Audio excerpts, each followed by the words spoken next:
Hey, yo, what up, YouTube? We're gonna make a quick video. I haven't had time to do this, but I'm kind of stuck in traffic, so I decided, well, fuck it, why not do it now? So if you see the camera shaking and shit, it's because my little phone case place to hold it is kind of everywhere. I didn't get a chance to talk about Amanda Serrano and Daniela Ramos, and I didn't get a chance to talk about Oshaki Foster and Rocky Hernandez, and I really wanted to quickly touch on those because I thought I watched both. It's just that this weekend I was just so enthralled with that fucking clown show of Tyson Fury and Francis Ngannou, and you guys can see my thoughts on that in a different video that is on the same channel. So that said, I want to really talk about Amanda Serrano versus Daniela Ramos. What do I think of Amanda Serrano, right? People don't really touch on the women's fights because most dudes are kind of, I'll straight up, a lot of the hardcore boxing fan base is pretty sexist. People think that the women don't have skills, and it really is triggering because the women, a lot of the times, not just sometimes, put on way better fights than the men. Amanda Serrano is one of those girls that is career defining. She is legacy defining. And I don't mean that in like an unexaggerated way. She's a 7-division champion. Granted, a lot of those were vacant WBO titles, but either way, they're 7-division champ. Not a lot of people do that. Fuck, Pacquiao's the only 8-division champ. Well, technically 6 if we don't count the IBO and whatever, or the lineal. But my thing is, in males boxing, that's not a compliment. Amanda Serrano is one of those females that is legacy defining, right? She does things that for legacy. People think she beat Katie Taylor. I don't. I think Katie Taylor won a very close decision. I do think that. But she's career defining. And her next step in her career was to move forward and make women have 3-minute rounds. And that's really the story of the fight, because Daniela Ramos, although she was an interim champion and earned her spot to be mandatory against Amanda Serrano, didn't really bring much to the table. And not bringing much to the table is okay, but I'll keep it a buck with you. Not a lot of women flyweights are going to give Amanda Serrano problems. Amanda Serrano cleaned out that division for good reason, because the talent there is just not on her level. Amanda has faster footwork, faster hands, a lot of more power than any of those girls in that division, and she just is essentially going to steamroll it. So essentially, the fight was the same thing it was in the first round. Amanda came out, guns blazing, power. Daniela tried to box on the back foot, landed some decent shots, but her power. Daniela's biggest L was the fact that she didn't have pop. If she had pop, maybe Amanda would have respected her backwards boxing, because Daniela did decent. But you could tell the 3-minute pace was catching up to her, and eventually, Amanda prepared well for it. The pressure just overwhelmed her, and then Daniela just couldn't do it. Daniela was just getting her ass beat for the majority of that fight after the second, third round. And let's keep it a buck. People on the internet are saying, well, 3-minute round should have produced a knockout.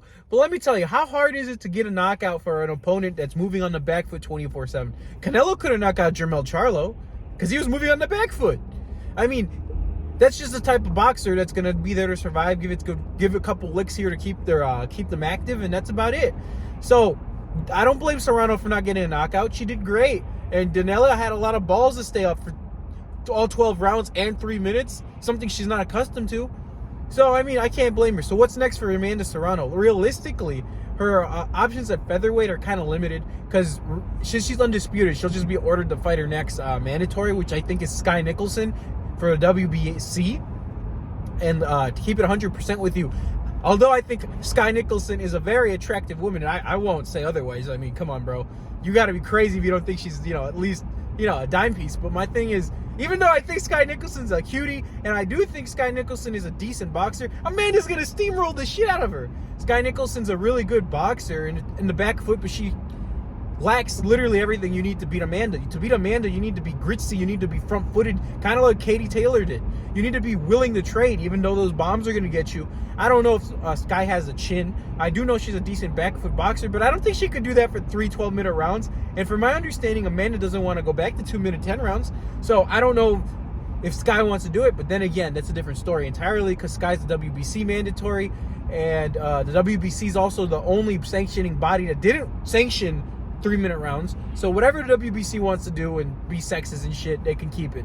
But either way, that's probably Amanda's next fight, or another, lower level opposition, or maybe move up to fight ped user Alicia Baumgardner, or maybe rematch Katie Taylor if she loses again against, or even wins against Chantel. But that's all I got about that. I want to talk about Oshaki Foster and Rocky Hernandez, because this was a really good fight. I think people were sleeping on it. And I have to say, for $225 a year, DAZN is, even though they're not getting the biggest name fights out there at the moment, they have fights every weekend for the next, until the end of the year. And that's something that people don't recognize. I pay for that shit. I don't stream. I pay for everything I watch because I enjoy the sport and I support my people. And let me tell you, DAZN's worth the money, because Oshaki Foster versus Rocky Hernandez has been crazy. So it was a tale of two halves, because the first 6 rounds, I thought Rocky won literally 6-0. Rocky was outworking, out hustling Oshaki. Oshaki had no response to that out hustling, because the out hustling was just a lot of volume, and Oshaki was confused as to what to do. And granted, can I blame him? Not really, but he kind of looked kind of scared and exposed for those first 6 rounds. And even through the 7th, it was more of the same. Rocky was, I think the 7th round, Rocky took a round off. Then in the 7th, 8th, he came back. But around 11, let me tell you, round 11 was something special. If you didn't see the fight, round 11 was amazing. We're talking Oshaki finally managed to land the right hand he was looking for all fucking night. On the chin. Rocky looked like he was completely out of his feet. Give me a sec, I'll be right back. Sorry about that. I had a call come up. Point being, no, the 11th round was something amazing that if you didn't get the chance to see the fight, I think just watching the highlight on YouTube is amazing. Oshaki finally landed that one bomb he was looking for the whole fucking fight. And Rocky looked like he was out of his feet. But miraculously, Rocky didn't get knocked out because he landed his own bomb. You know that saying, a hurt fighter is a dangerous fighter. And I think that was very accurate of Rocky in that moment. And I honestly thought he was going to win that fight, even if he got dazed. I was like, oh, if he'd survived, I thought he was on his way to win the fight. Then round 12 happens, and Oshaki lands that monster of a right again. Except Rocky never fully recovered from the 11th. He survived because Oshaki got hurt. But Oshaki recovered well in the corner, while Rocky didn't, and that was the big difference. Round 12 came around, and it was just, as you say in Spanish, chingazos y putazos, my friend. Rocky got clipped another twice, got knocked down twice, and the referee said no mas. Because you know what they say, it's not okay to do that. I think the referee did the right thing. I think Oshaki came back from behind because I had him losing, as did the official referee or the judges. So what's next for Oshaki? Well, clearly it's going to be Joe Cordina, assuming Cordina is successful this weekend. And I think Cordina probably has a slight edge because Cordina is a much better pressure fighter than Rocky. So if I were a betting man, I would bet on Joe Cordina beating Oshaki. But I could see Oshaki pulling a rabbit out of his hat. He's got some pop. Anyways, that's all I have to say about these fights this weekend. I'll catch you guys on the next one. And I didn't have time to react to it in like my normal fashion, so that's why you're getting a late Monday video. But rather late than never. I feel like people, they don't only watch the big fights. I watch everything. It just, sometimes I get caught up in doing a lot of things and I don't have the time to react to it. Please comment, subscribe. Much love. Peace. I love y'all. See you later.